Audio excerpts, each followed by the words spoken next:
before Israel would enter the land, before they would establish a society of people in a nation state that God will establish for them, God gave them good laws by which they can live peacefully, harmoniously, equitably, one with another. How do we live as a body of people in God's sight? God wants to see that the nation that He established, the people that He brings with Him, experience His presence and His guidance in their lives. And therefore, He gives to them good laws, laws that He instructed Moses to write down, so that these laws can be rehearsed to the people when they enter the land. They would need these good laws of God to guide them how they may interact one with another and find God's favor and peace one with another.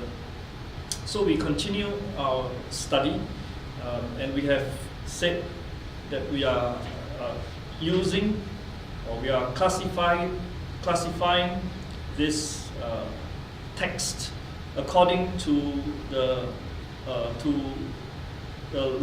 modern legal system, and we are following the book written by Roger Sherman Gaylor, attorney at law, and Timothy Todd.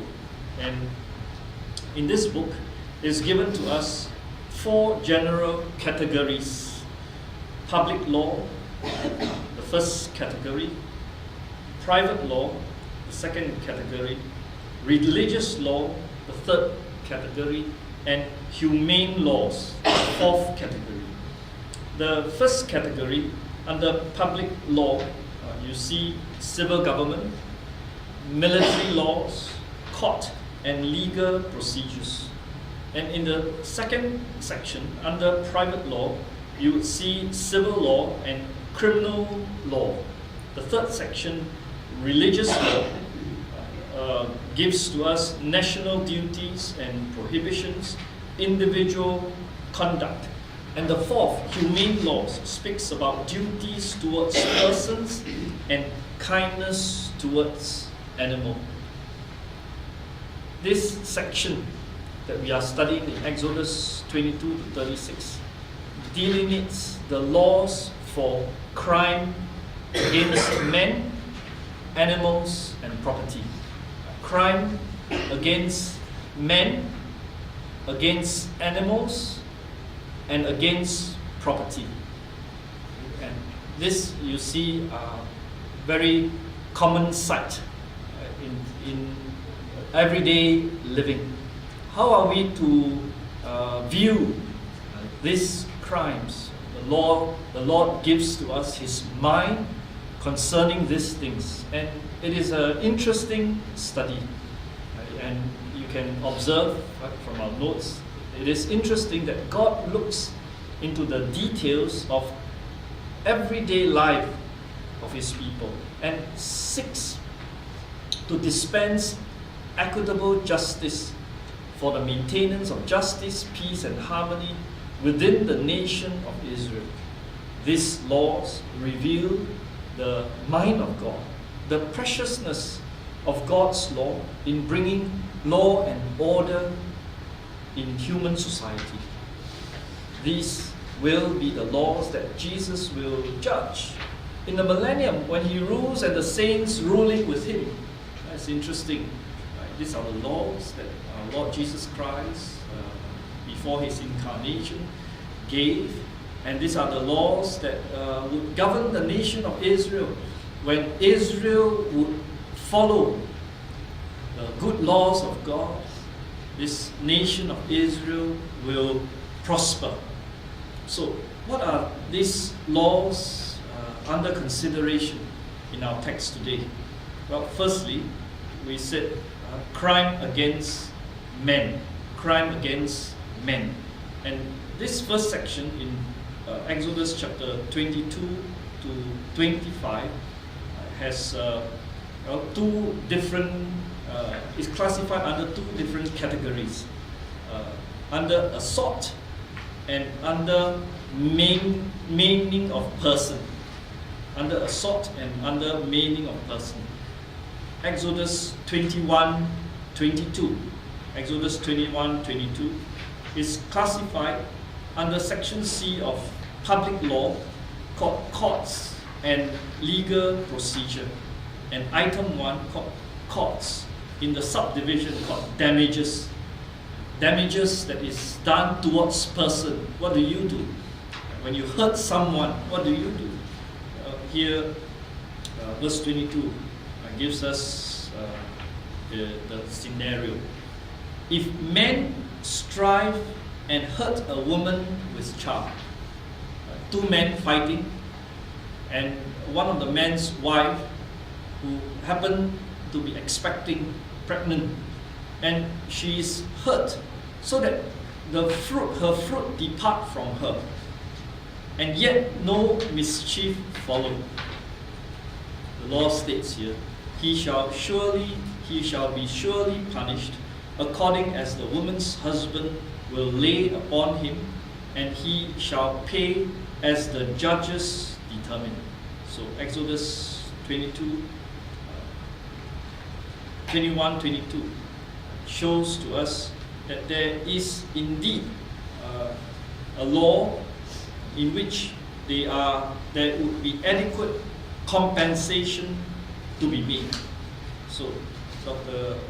Spence, he says this in his book, Foundations Bible Commentary on the Pentateuch. He says this: if in the case of two men fighting, and the wife of one of them comes near in the hope of making peace between them, she is hit in the struggle, but no injury results to her or her pregnancy, a fine is imposed anyway. So if they fight and they couldn't care who is there, and they would in a sense ignore and may not have caused hurt, they would still be fined. If she could have been hurt, and her husband, through due process of the law, could make this claim of fine. If mischief comes to her or the unborn child, thou shalt give life for life, or any equivalent, eye for eye, tooth for tooth. So if in the process of the shuffle, the fighting, the wife comes and she suffers mishap, then there is the law given that the person who did that crime must be punished, and that punishment must fit the crime. It must be appropriate to the crime. And so here you see the meting out of the punishment, so that each time, two persons who come together, they don't get overboard, that they would control their emotions, and this can happen perhaps in a road situation. You are driving and two persons, someone cut into your lane, and you are angry with the person, and you come out, and you go to that person, and you're so angry, you want to raise your fist and you want to hit the other person. Well, think twice again. And if your wife is with you, and she would definitely be frightened, then what happens? She comes up and she says, no, don't fight, stop. And in the course of the rage, the wife is hurt. If she's pregnant, then the child is lost. Then due punishment is to be meted out. Okay? So here it speaks about meaning of person. This aspect of the law with regard to the damages to be paid. Okay? And you would also see in this section that there is ensuing discussion that if well, in this case, someone is hurt, but if now we look at the second situation, if death is caused not by the striving of two persons, but by an animal. Okay? Now they are in a agricultural society, so they have their animals in the field, and the animals can, in a sense, run amok and hurt the people around. Okay? So laws are given. The Lord looks into this in such a situation, and it's classified here under assault. If in Exodus 21, 28 to 32, and here it's classified under another section called private law, and under criminal law, like crime against person, and here it says assault. Okay? Verse 28 says, if an ox gore a man or a woman that they die, then the ox shall be surely stoned, and his flesh shall not be eaten, but the owner of the ox shall be quit. But if the ox were wont to push with his horn in the time past, and he hath testified to his owner, and he hath not kept him in, but that he hath killed a man or a woman, the ox shall be stoned, and his owner also shall be put to death. In other words, the owner also is culpable in the sense that he has not restrained his own animal, and he has caused mishap, or he has caused injury to happen. Verse 30. If there be laid on him a sum of money, then he shall give for the ransom of his life whatever is laid upon him. However, if he would pay a ransom sum for what happened, then he will not need to die. Okay? And that ransom sum is to be determined. So it's not a direct punishment for that person, because he has it was caused indirectly, in the sense that it was the animal that killed the person. He did not, but he was also culpable in the sense that it was his animal. The animal belongs to him, and so the Lord regarded the animals as the person's property. Later we're going to speak about also the servant. The servant is also regarded as the master's property. Okay. So I quote Spence. He says, upon a first offense of such a matter, if the ox of a man killed a man or a woman, and they died, the ox was to be destroyed, and his flesh not eaten, but the owner of the ox shall be quit, shall be free, or shall be innocent. So here is given the law, and here the explanation. So if the ox killed someone, the ox is to be killed, and then the matter rests there. Okay. Sometimes in such circumstances, we lack the wisdom to know how far to go.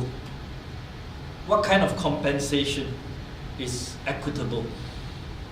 Here is told to us, right, that if the ox of a man killed a man or a woman and they died, the ox is to be destroyed, the flesh not to be eaten, is not to be sold, but the owner shall be quit.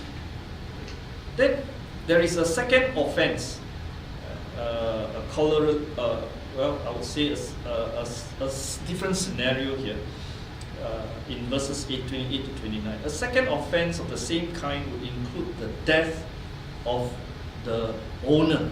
And here this is classified under private law, under the criminal section in item 4, crime against persons, and under the miscellaneous crimes, crime punishable by death, death caused by unruly animal. Okay. So you see, it's quite interesting that the Lord is aware that of the various scenarios that can happen in a farming community that Israel would be in. And so the Lord anticipates all the happenings that will take place, and the Lord will provide these laws so that when we come to it, we know what to do. And the Lord has provided for us His word, all of His laws, all of His good word, in order that we may know how to live our lives well, and not lean on our own understanding. And so wisdom is for us to take time to study His word, take time to know what we ought to do in various situations in life, so that we would not be ignorant of the will of God, and that we would have the grace from God to know how to live our life profitably, receiving God's favor. And so here it is said, death caused by unruly animal. But if the ox will want to push with his horn, verse 29, in time past, and he hath been testified to his owner, and that he hath not kept him in, but that he hath killed a man or woman, the ox shall be stoned, and his owner shall be put to death. So verse 28, 29 says that the ox, the animal, has a history of being unruly. And the owner has not done his duty, has not made due diligence to kept in the animal, and the animal has caused hurt. So here this death is classified under private law, in the section criminal law, crime against persons. And here, of course, it is said up to verse 29 that the owner to be put to death. But verse 30 says, if there be laid on him a sum of money, then he shall give the ransom of his life whatsoever is laid for him. So this second offense spends further commented. Of the same kind would include the death of the owner. Also, since it was not an intentional crime, but came about as a result of carelessness. Okay? So there's no malice in the sense that the owner was not, making a plan to let the animal kill another person in order to take another person's life, but rather it's a situation whereby the owner was careless. The owner was allowed in such a situation to redeem his forfeited life by paying all that was necessary in the judgment of the judge. So the judge would determine, and he is supposed to pay a certain amount to compensate. Then he shall give for the ransom. Right? The word ransom there is the word freedom. Right? For the freedom of his life, whatsoever is laid upon him. The death of a son or a daughter through the goring of an ox was also to be treated the same way. In the case of a manservant or a maidservant, it was to be compensated by the payment of 30 shekels of silver on the part of the owner of the ox. So if a situation is such that the man, the servant or male servant or the maid servant dies, then the compensation is the price of 30 shekels. You remember Jesus Christ was betrayed for 30 shekels of silver. That's the price for a slave. Okay? The ox was to be killed in this case also. It should be noted in passing that his price was probably the usual price for the redemption of a slave. The redemption price of a free Israelite was 50 shekels. Right? Leviticus 27 verse 3. Pay 50 shekels. For a free Israelite, for a slave, 30 shekels. Jesus was sold for such a price. Considered a slave. So this, we try to understand and summarize these laws here. And Spence, he said, this is, there is a definite difference in God's attitude, love and respect for life above that which man has considered in his laws.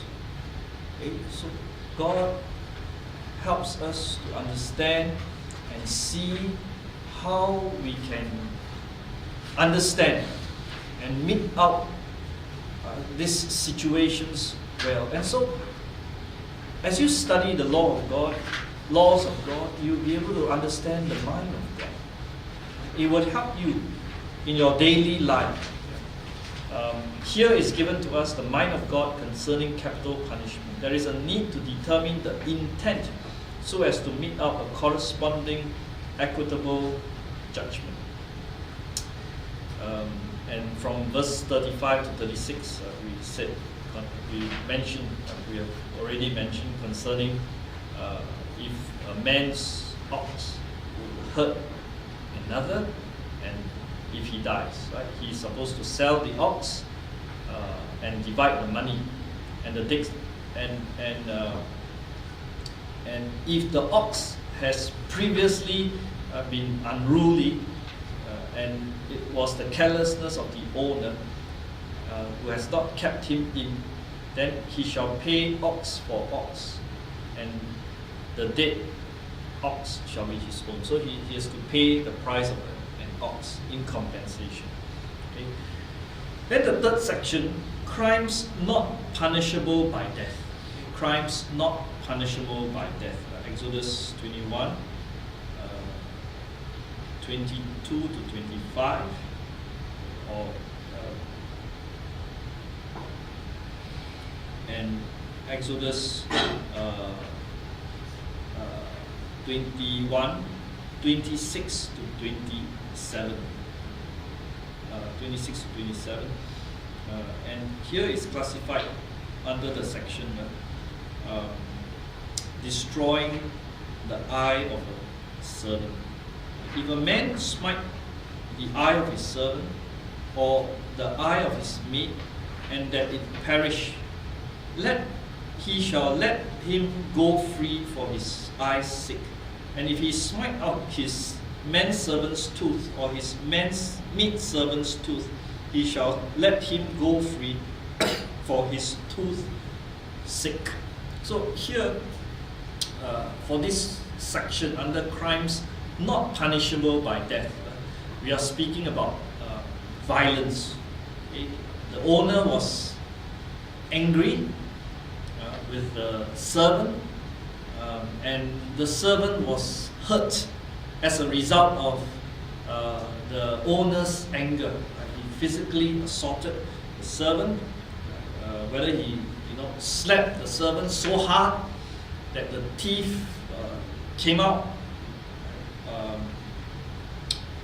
or he hurt, perhaps he punched the servant so hard that the eye lose its sight. Okay.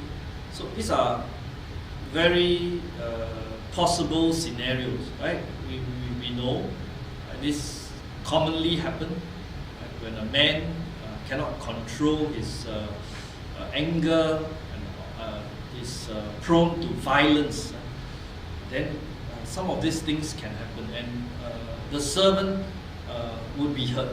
So here we said God protects the servant from the unreasonable rage and violence of his master. The reason for such rage and reaction from the master can be many. So as you think of it, many reasons why the master was angry. Perhaps the master simply had a bad day and took it out on the servant who happened to do or not do a job that pleases the master. Common scenario that I can think of. Perhaps it is true that the servant has made some mistakes that results in some loss to the master, and he gets overly upset. The law tells us that the master cannot behave in an unruly way without consequences. Okay? He loses the service of his servant in this case. If he hit the servant and the servant get hurt, then in order to prevent a similar situation again where he's going to hurt the servant again, then the law allows that the servant be set free.